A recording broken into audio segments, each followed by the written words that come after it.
자, 오늘은 강의를 시작하기 전에 두 가지 공지사항이 있어요. 자, 우리가 기존에 운영하던 수업 방식은 EBS 강의를 시청을 한 다음에 선생님이 만든 학습지를 바탕으로 복습을 하는 방식으로 이루어져 왔는데, 이제 우리가 등교 수업과 원격 수업을 병행을 하다 보니까 모의고사라든가 각종 학사 일정 그런 것 때문에 밤마다 진도가 달라지게 되고, 그리고 그것 때문에 이제 EBS 강의를 활용하기가 애매해졌어요. 또 우리가 수행평가도 하고 해야 되기 때문에 EBS를 병행하기 좀 힘들어져서 우리 앞으로는 EBS 강의를 활용하지 않을 예정이에요. 선생님이 이제 다 제작을 해서 우리 학습지를 이용을 해서 이렇게 강의로 진행을 하고, 또 등교를 해서도 여러 가지 이제 각종 수행평가나 활동이나 그런 것들을 이어갈 예정이니까 앞으로는 이제 선생님이랑 이렇게 온라인으로는 이렇게 강의로 만날 예정입니다. 이게 첫 번째 공지사항이었고요. 그다음에 두 번째 공지사항은 뭐냐면, 우리 오늘 배우게 되는 단원이 뭐냐면 시스템과 상호작용이에요. 갑자기 대단원이 바뀌었죠. 우리 교과서를 잠깐 보면은 우리가 물질과 규칙성이라고 하는 단원을 지금까지 공부를 해왔어요. 여기 교과서 69쪽에 해당하는 생명체 구성 물질의 형성 단원까지를 배웠는데, 그 밑에 신소재 단원은 좀 재미가 없으니까 잠깐 스킵하도록 하고요. 두 번째 대단원인 시스템과 상호작용으로 넘어왔어요. 여기서는 시스템에 대해서 배우게 되는데, 그 중에 첫 번째 역학적 시스템 단원은 물리랑 관련된 내용이에요. 그래서 물리 분야를 좋아하는 친구들에게는 좀 미안한 얘기지만 여기는 잠깐 스킵하도록 하고 나중에 시간이 남거나 2학년 때 배우도록 해요. 혹시 그때까지 기다리기 어려운 친구들은 선생님한테 오면 개인적으로 가르쳐 줄 테니까 그렇게 활용하도록 하고요. 우린 두 번째 중단원인 지구 시스템으로 넘어가도록 할 거예요. 그래서 아까 그 화면으로 다시 넘어가면, 자, 먼저 시스템이 뭘까요? 시스템. 우리 시스템이라고 하는 말 많이 들어봤죠? 자, 시스템이란 여러 가지 구성 요소들이 모여가지고 상호작용을 하면서 전체를 이루는 것을 시스템이라고 합니다. 그러니까 우리가 컴퓨터 시스템, 학교 시스템 이런 말들을 많이 하죠. 그런 시스템 안에는 여러 가지 구성 요소들이 있어요. 우리 컴퓨터를 예를 들자면, 우리가 컴퓨터를 하기 위해서는 그 컴퓨터를 이루고 있는 여러 가지 요소들이 있죠. 예를 들면 하드웨어적으로는 모니터, 본체, 마우스, 키보드 이런 것들이 있고, 소프트웨어적으로는 운영체제라든가 각종 여러 가지 프로그램들이 있죠. 자, 이렇게 컴퓨터라고 하는 하나의 시스템을 우리가 운영하기 위해서는 방금 전에 말했던 여러 가지 요소들이 있고, 그런 요소들이 서로 상호작용을 하면서 우리가 컴퓨터를 할 수 있게 되는 거죠. 그쵸? 마찬가지로 우리가 살고 있는 이 자연도 여러 가지 시스템이 있습니다. 그리고 그 시스템을 이루고 있는 여러 가지 요소들에 의해서 그 요소들이 서로 상호작용을 하면서 그 시스템이 잘 운영이 될 수가 있는 거예요. 알겠죠? 자, 그 중에서 우리가 오늘은 지구 시스템에 대해서 배워보도록 할 겁니다. 그래서 이 지구 시스템이라고 하는 중단원 안에서는 어떤 내용들이 있냐면, 먼저 첫 번째로는 지구 시스템의 구성 요소에 대해서 배울 거예요. 자, 좀 전에 선생님이 말했다시피 시스템이라고 하는 커다란 전체 안에는 여러 가지 구성 요소들이 있다고 했어요. 그래서 지구 시스템 안에는 어떤 구성 요소들이 있는지 알아보도록 할 거고요. 이게 오늘 배울 내용이에요. 그 다음에 이제 두 번째 소단원은 지구 시스템의 에너지와 물질 순환이에요. 자, 지구 시스템 안에는 에너지도 있고요, 물질도 있어요. 자, 이런 에너지와 물질들이 어떻게 순환이 되는지, 어떻게 돌아가는지 알아보도록 할 거고, 마지막으로는 직권의 변화. 자, 지구 시스템 안에서 직권이라고 하는 요소가 있어요. 그럼 직권이 어떻게 변화하는지 직권에 대해서 집중적으로 알아보도록 하겠습니다. 그래서 아마 이 지구 시스템 여기 세 번째 직권의 변화까지가 아마 우리 기말고사 범위, 2회고사 범위가 될 것 같아요. 그래서 그 중에서 오늘은 이 지구 시스템의 구성 요소에 대해서 알아보도록 하겠습니다. 자, 이 지구 시스템의 구성 요소라고 하는 소단원이 어떻게 이루어져 있는지 간략하게 선생님이 일단 개관을 말해보자면, 먼저 지구 시스템의 구성 요소와 특징에 대해서 알아보도록 할 거예요. 자, 지구 시스템은 우리가 크게 5개의 구성 요소로 이루어져 있다고 분류를 할 수 있거든요. 그래서 이 구성 요소들이 어떤 것들이 있고 그 요소들이 어떤 특징을 가지고 있는지 정리를 할 거예요. 자, 이 5가지의 특징을 아는 것이 굉장히 중요하겠죠? 자, 그리고 지구라고 하는 시스템을 이해하기 위해서는 우리가 중력이라고 하는 개념을 정확하게 이해하고 있어야 돼요. 그래서 이 중력이라고 하는 개념은 우리 앞에 있었던 역학적 시스템 단원에서 배우고 왔어야 되는데 우리가 거기를 뛰어넘었으니까 우리 중력에 대해서 간단하게 알아보도록 하겠습니다. 자, 그리고 두 번째로는 이렇게 지구 시스템 여러 가지 구성 요소들이 있잖아요. 그런 구성 요소들이 어떻게 상호작용을 하는 건지 알아보도록 할 거예요. 자, 우리 시스템이라고 하는 자체가 여러 가지 구성 요소들이 상호작용을 하면서 전체를 이루는 것이라고 했잖아요. 그래서 지구 시스템의 구성 요소들이 어떻게 상호작용을 하는지까지 알아보도록 하겠습니다. 자, 그 중에서 이 지구 시스템의 구성 요소 소단원은 2시간에 나눠서 보도록 할 거예요. 그래서 오늘은 아마 구성 요소의 특징을 좀 살펴보다가 끝날 것 같습니다. 자, 그럼 오늘의 학습 내용을 본격적으로 시작해 보도록 할까요?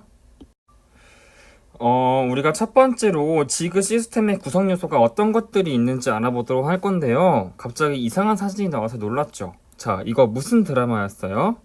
네, 최근에 방영했던 부부의 세계라고 하는 드라마였는데 이 사진 속에서 우리가 지구 시스템의 구성 요소를 전부 다 볼 수가 있어요. 먼저, 자, 첫 번째로 우리 여기 보면은 땅이 있죠, 땅.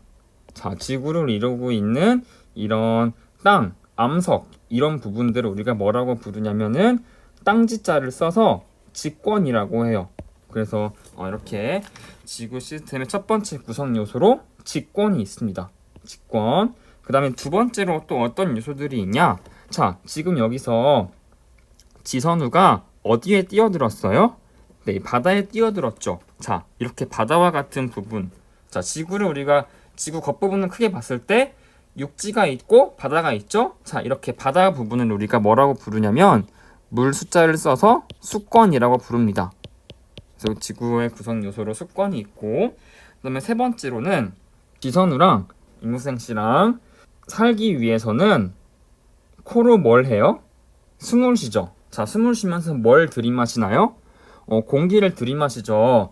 임무생은 이제 기미를 구하기 위해서 이렇게 안으면서 가고 있는데, 자, 이렇게 지구를 이루고 있는 공기, 대기가 분포하는 영역을 뭐라고 부르냐면은 기권이라고 해요. 기권. 공기 생각하면 되죠? 공기 내지는 대기. 자, 기권. 자, 코로 숨을 쉬는 부분. 자, 그 다음에 네 번째로는 어떤 부분이 있냐면 여기 이렇게 사람, 여기 풀, 이런 것들 다 뭐라고 하죠? 이런 살아있는 것들을 생물이라고 하죠. 자, 그래서 이렇게 지구 시스템의 구성 요소 중에는 생물권이 있습니다. 생물권. 자, 그 다음에 다섯 번째로는 어디냐면은 여기를 보면 돼요. 여기 하늘 부분. 지구를 둘러싸고 있는 기권 바깥에 하늘 부분, 뭐 우주 부분, 천체, 별 이런 부분들을 뭐라고 부르냐면은 지구의 바깥이다라고 해서 바깥 애자를 써서 외권이라고 불러요. 자, 그래서 이렇게 지구 시스템은 직권, 수권, 기권, 생물권, 외권 이렇게 5가지의 요소로 이루어져 있고 이 5가지의 특징들을 우리가 지금부터 정리해 보도록 할 거예요. 우리 그 중에서 1, 2, 3 직권, 수권, 기권에 대한 내용은 정말 중요하니까 꼭 잘 정리해 두도록 합시다. 자, 그러면 우리 이제 학습지로 와서 한번 내용을 정리해 보도록 할까요? 학습지 19쪽을 보게 되면 1번에 지구 시스템의 구성 요소와 특징이 나오고 있죠. 자, 지구 시스템이란 지구의 여러 영역이 끊임없이 상호작용해서 하나의 시스템을 이루고 있다라고 정리할 수가 있고요. 지구의 여러 영역이라고 하면 어떤 것들이 있었나요? 네, 직권, 수권, 기권, 생물권, 외권 이런 것들이 있었죠. 그래서 지구는 태양계의 역학적 시스템 안에 존재하는 구성 요소로 수많은 생명체와 요소들을 포함하고 있다고 볼 수가 있습니다.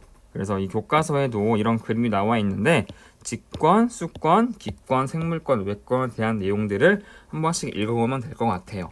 그래서 밑에 이어서 어떤 내용들이 있냐면 우리 태양계. 자, 태양계가 뭐예요? 우리 초등학교랑 중학교 때 잘 배웠다시피 태양을 비롯한 여러 가지 행성들을 우리가 태양계라고 하죠.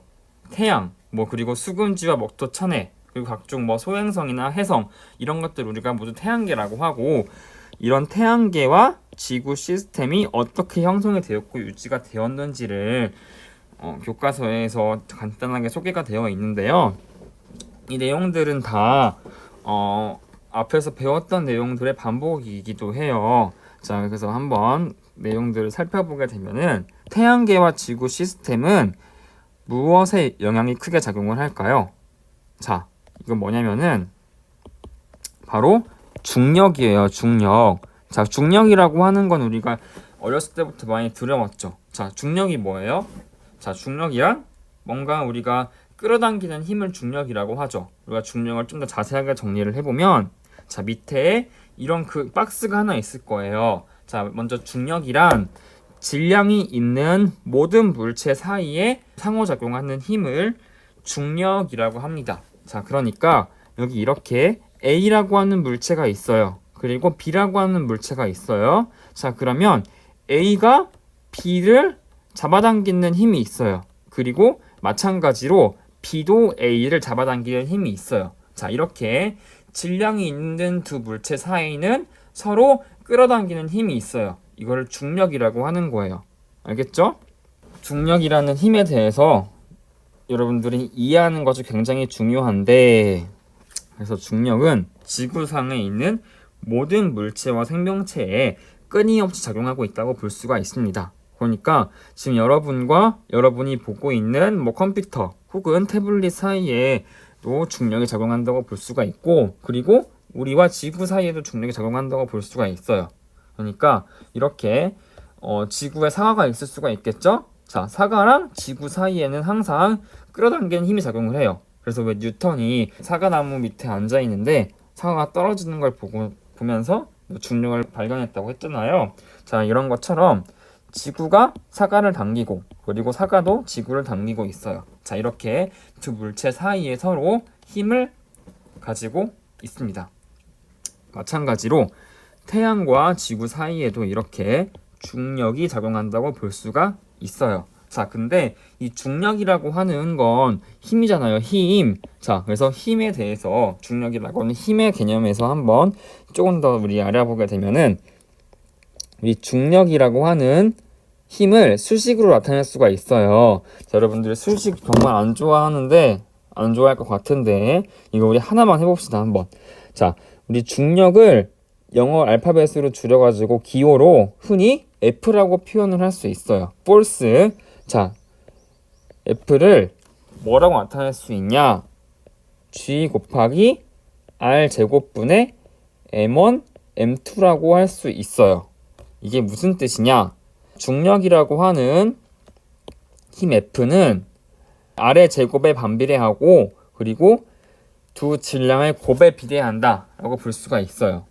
벌써부터 좀 머리가 아프죠? 그러니까 이 R은 뭐냐면 이 두 물체 A와 B 사이의 거리라고 할 수 있어요. 자, 그러니까 이 거리가 멀수록 힘이 센 거예요?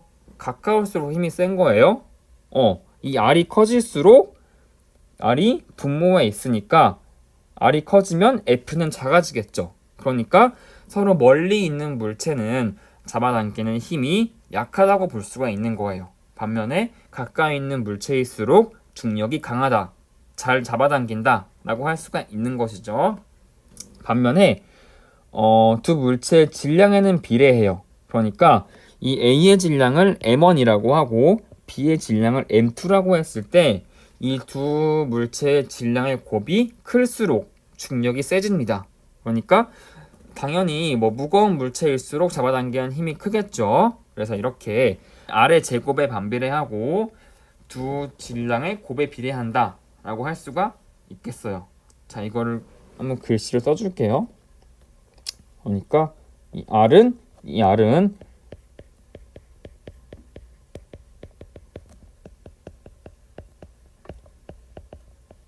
두 물체 사이의 거리를 의미하고 이 M은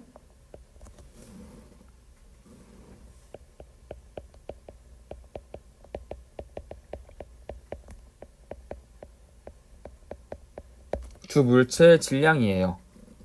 그래서 두 물체 사이의 거리가 가까울수록 그리고 두 물체의 질량이 무거울수록 중력이 크다.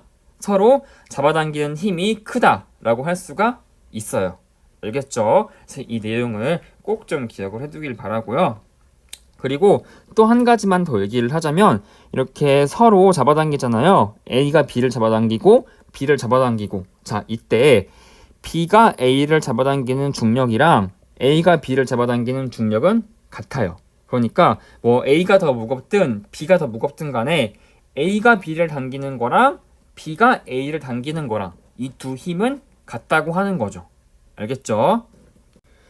그러면 이런 중력이라고 하는 내용의 이해를 바탕으로 태양계와 지구 시스템에서 중력이 어떻게 작용하는지 정리해 보도록 합시다.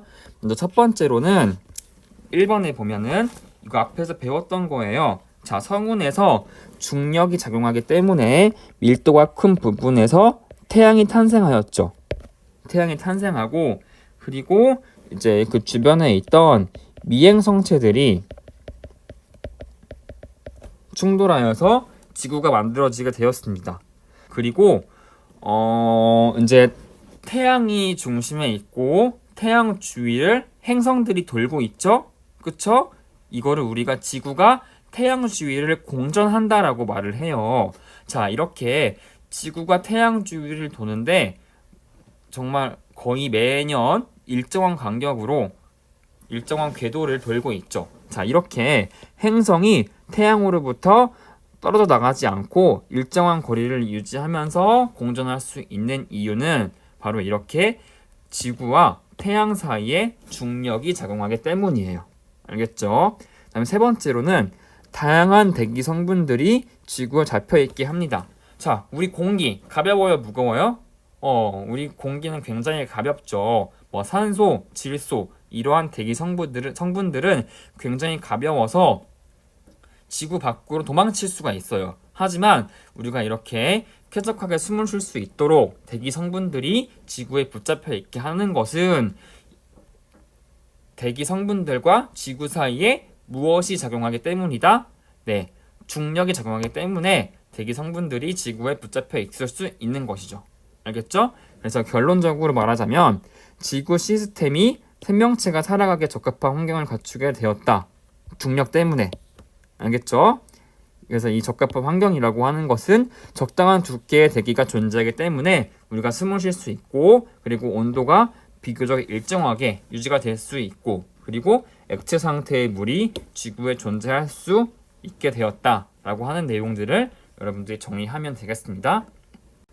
지금부터는 지구 시스템의 각각의 구성 요소의 특징에 대해서 정리해 보도록 하겠습니다. 먼저 직권이에요. 직권은 암석과 토양으로 이루어진 지구의 겉부분과 지구 내부 전체를 의미합니다. 그래서 이렇게 우리가 지구의 외부와 내부를 들여다보게 되면은 지구가 층이 져 있는 모습을 볼 수 있죠. 이것을 우리가 직권의 층상 구조라고 해요. 이 부분은 우리 중학교 1학년 과학 1단원에서 배웠던 건데 여러분들이 알다시피 지구는 지각, 멘틀, 외핵, 내핵 이렇게 네 부분으로 나눌 수가 있습니다. 그러면 이러한 직권의 층상 구조는 왜 생기게 된 거냐? 그것은 중력의 영향으로 지구의 층이 여러 개로 나누어진 거예요. 자, 그게 왜 그러냐면 지구는 내부로 들어갈수록 온도와 밀도가 증가하거든요. 우리 지구에 무거운 물질이랑 가벼운 물질이랑 막 섞여 있다고 생각을 해보세요. 그러면 우리 아까 배웠던 중력의 정의에 의하면 무거운 물질이랑 가벼운 물질 중에 어떤 게 중력의 힘이 더 센가요?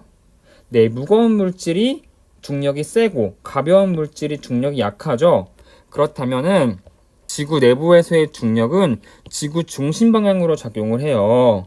그러면 무거운 물질이 중력이 세니까 더 지구 중심으로 더 많이 파고들려고 하겠죠. 반면에 가벼운 물질은 중력이 약해서 깊게 파고 들어가지 못할 거예요. 중력의 영향으로 인해 이렇게 층상구조를 갖게 되었다고 볼 수가 있어요.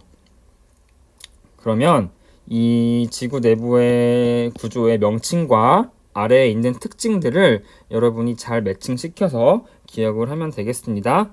먼저 지각, 멘틀, 외핵 내액의 각각의 상태에 대해서 볼게요. 이런 물질들이 고체냐, 액체냐, 기체이냐를 정리를 해보면 먼저 우리가 발로 밟고 있는 곳, 지각. 지각은 뭐예요?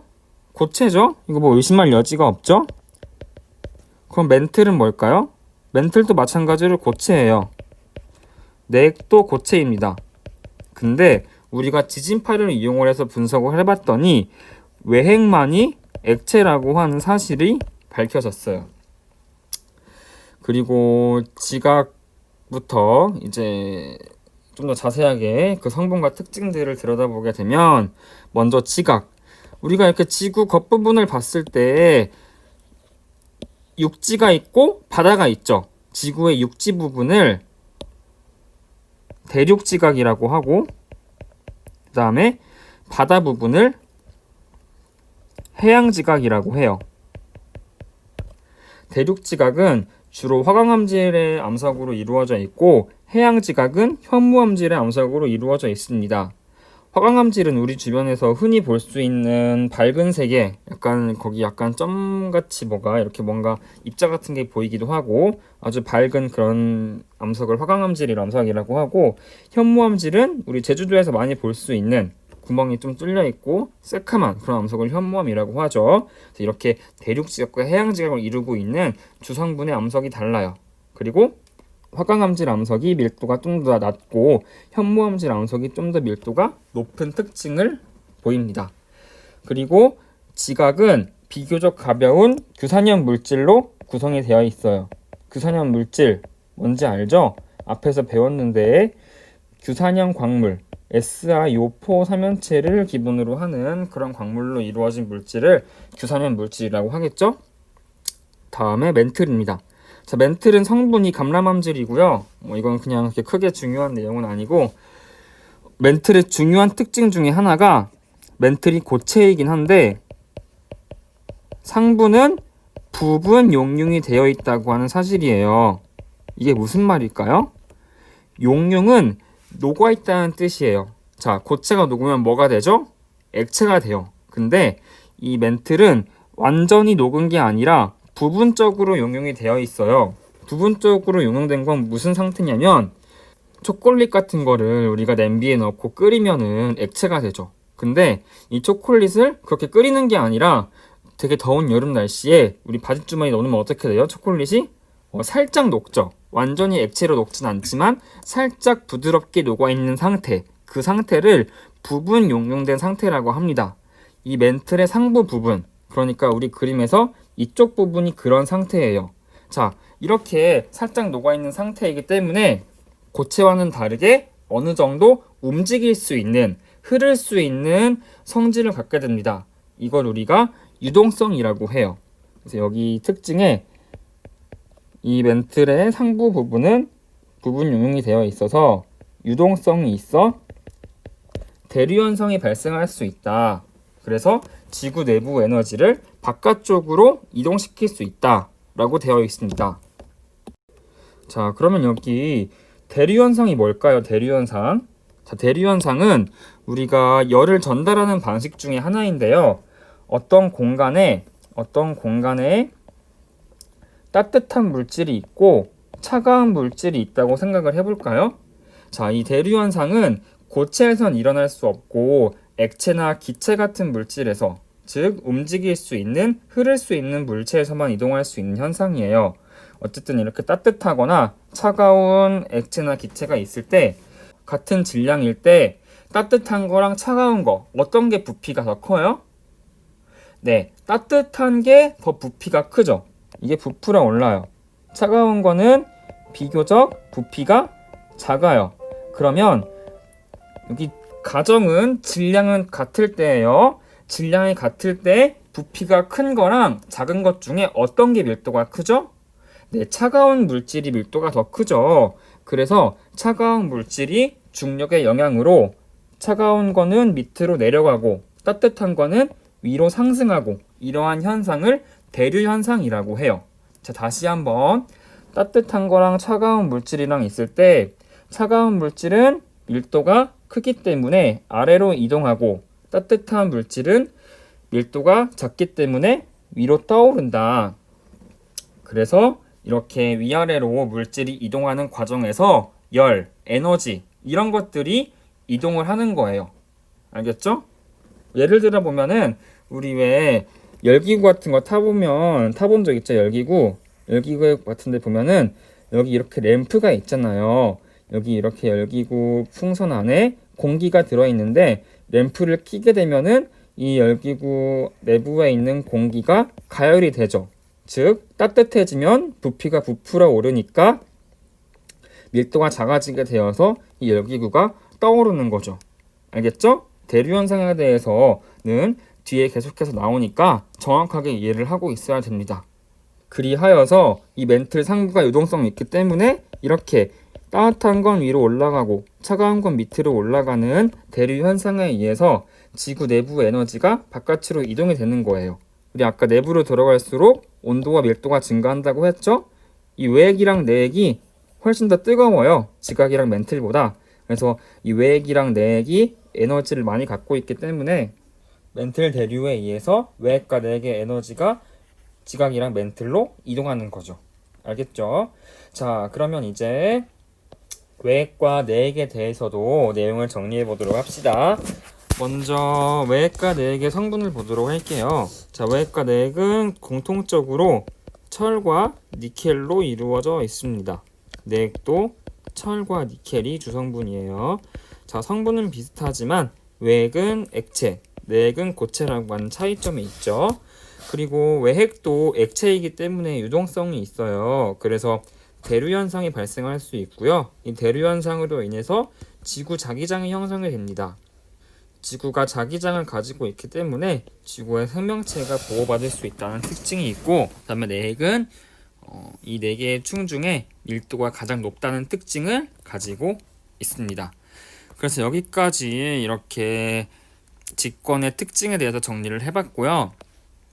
그 다음에 수권과 기권, 생물권, 외권에 대해서도 정리를 해봐야 되는데 오늘 많이 했으니까 여러분들 좀 지루할 것 같아서 오늘 여기까지 하고요.